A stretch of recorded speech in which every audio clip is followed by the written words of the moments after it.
Cycle रे शबर सत news cut परवर्ती प्रसंग शब बोहिला साइकेल पुणी थे कांदिला मानविकता न्याय 15 किलोमीटर साइकेल रे शब रखी यात्रा कले असहाय भाई बालेश्वर में जमीबाड़ी विवादर यह से चित्र छात पकेबा केन्द्र कर पड़ोशी गंडगोल होता से 39 वर्षीय कमला सेठी प्राण हरइले। तेज दुखर विषय हूँ हत्याकांड 2 दिन पर भी पुलिस अभियुक्त को गिरफ कलानी से परिवार लोके शब को साइकेल रे लदी थाना को नहीं और अभावन परिस्थिति दायी किए यही प्रश्नटी आसूची। प्रथम कारण हूँ 5 वर्षर अणदेखा जमी सीमा को नहीं सेठी आ जेना परिवार भितर गत 5 वर्ष हेब विवाद लगी रही बारंबार पुलिस सरपंच पाखे से अभियोग करते सत्वे कौन समाधान बाट बाहर करागला ना। यदि प्रशासन ठीक समय रे मामलार समाधान करिथांता तेबे आज कमला बोधवे जीवित थांते। पुलिस कार्य शिथिलता द्वितीय कारण हो पारे। मे 10 तारिख में हत्याकांड है 11 तारिख में एफआईआर है किंतु अभियुक्त माने खुल्लम खुला बुलुथिले। पुलिस ढिलापण परिवार को एभली चरम पदक्षेप नेबाकू बाध्य कलानी। तो परिवार लोकंक जहाँ अभियोग रही स्थानीय पुलिस एवं अभियुक्त भितर कुआडे मधुचंद्रिका चली जितेबाला न्याय मिलबार आशा मौली गला सेतेबेले प्रशासन को चेतैवाई साइकेल रे शब बोहिबा छड़ा बोधवे सेमानक पाखरे अन्य कौन उपाय देखागला ना। खैरा भली अंचल रे जमी विवाद गोटे साधारण कथा होता बेले पुलिस याकू गुरुतर सह निए नाही। कम लोकबल एवं संबलर अभाव को दर्शई पुलिस निज दायित्व खसीजा गोटे बड़ समस्या सृष्टि करुच्ची। हत्या परे पीड़ित परिवार को ना मिलला सरकारी एम्बुलेंस ना कौन सहयोग अपमानित एवं असहाय बोध करी परिवार लोके शेषकृत्य करने को मना करदे। आ हत्याकारी को गिरफ दाबी रे थाना को एभली ढंगरे साइकेल रे शबटी को बोही नेला। ए प्रकार घटना जोठी आमे देखुचे मानविकता कांदिबा कथाटी साधारण भाव में जमती आमे कौनसी व्यक्तिविशेषकर मृत्यु घटिले समस्ते कहू जे रेस्ट इन पीस अर्थात जोठी भी अच्छा आप शांति सहित रुहतु। आमे जानिनु कौटी से अच्छा किंतु ए प्रकार अभिप्राय समस्त मन को आसी थाए किंतु मृत्यु परे भी जदि शब को मृतदेह को साइकेल रे बुहा जाउछि जो सम्मानटी गोटे शब को मिलवा कथा ताहा स्पष्ट भाव में जनापड़ी मिलू ही ना। तेणु ये एभली गोटे मर्मस्पर्शी घटना जहाँ पुणी थे लोकंक मन को आंदोलित करुच्ची। एभली घटना गुड़िक बारंबार कहीं घटुची अंततः वर्तमान समय रे विज्ञान समय युग समय रे आमे ए प्रकार घटना को ग्रहण करिपारिबा नाही। जोठी आमे देखुचे प्रत्येक दिन नुआ नुआ योजना आसुची सरकार योजना करुछंती किभली भाव में लोकंकर सेवारे सरकारी व्यवस्था लागि पारिबो किंतु एठी जो व्यवस्था रही माने घटना जोथिपाई कमलांकर मृत्यु घटिला आउ परवर्ती समय रे तांको परिवार लोके जोभली उत्क्षिप्त हेले कौन सी बाट न पाई एभली घटना घटई। आलोचना करने संपर्क आशुतोष मल्लिक बालेश्वर रिपोर्टर जोड़ी। आशुतोष जो घटनाटी घटी मानविकतार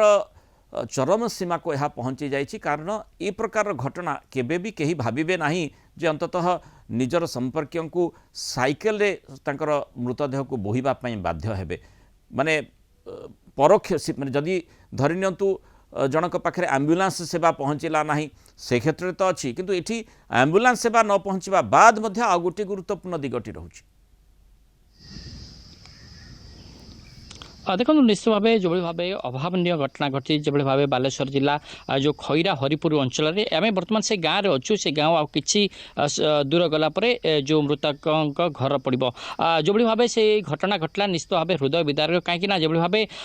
पड़ोशी दुई पड़ोशी भितर पूर्व शत्रुता नहीं जो गंडगोल है परवर्ती समय स्थानीय मानस नामक मानस जेना नामक युवक जी कि कोदाल दुई जन महिला को आक्रमण करता जोठी कि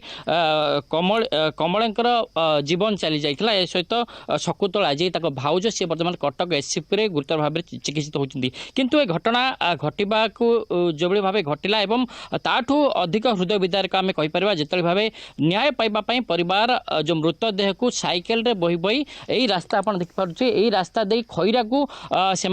जाइए खैरा थाना को एवं पाखापाखि 12 किलोमीटर से न्याय पाइबापी कहीं जो भाव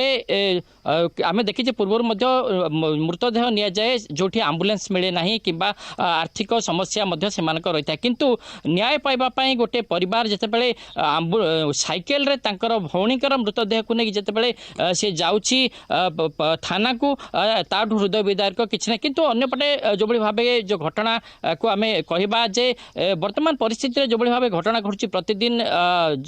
ग्रामांचल मानक जो भाव लोक मैंने टिके टिके कथा को जो भाव परिणाम से गोटे भयंकर होची क्या मारिबा को पछौ ना वर्तमान जो घटना घटी हरिपुर गाँव में जनकर तो मृत्यु घटी वर्तमान गतकाली जो भाव घटना घटला परवर्ती समय पुलिस हस्तक्षेप करथिला थानारू अणा जाइथिला मृतदेह को शव को से साइकेल रे नहीं ए प्रकार घटना और घटनाक्रम को अनुध्यान कले प्रकृत में किए दायी बोली कहुब तो निश्चित भाव देखु जितेबले ये घटना घटला जो मृतकों परिवार पक्षर जो भाव अभियोग होता जो मैंने घटना घटेले से न्याय दरकार अर्थात जो मैंने घटना संपृक्त अच्छा से उचित न्याय देवार आवश्यकता से दाबी कर जो मैंने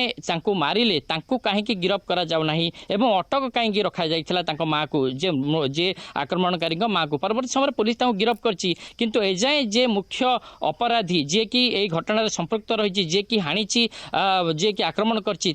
पुलिस धरिनी तेणु परिवार पक्षर अभियोग होता जे जो घटना घटला घटना कहीं पुलिस प्रशासन कहीं दृढ़ पदक्षेप नेला नहीं कथाटी सत निष्क्रियता पुलिस रहिला जो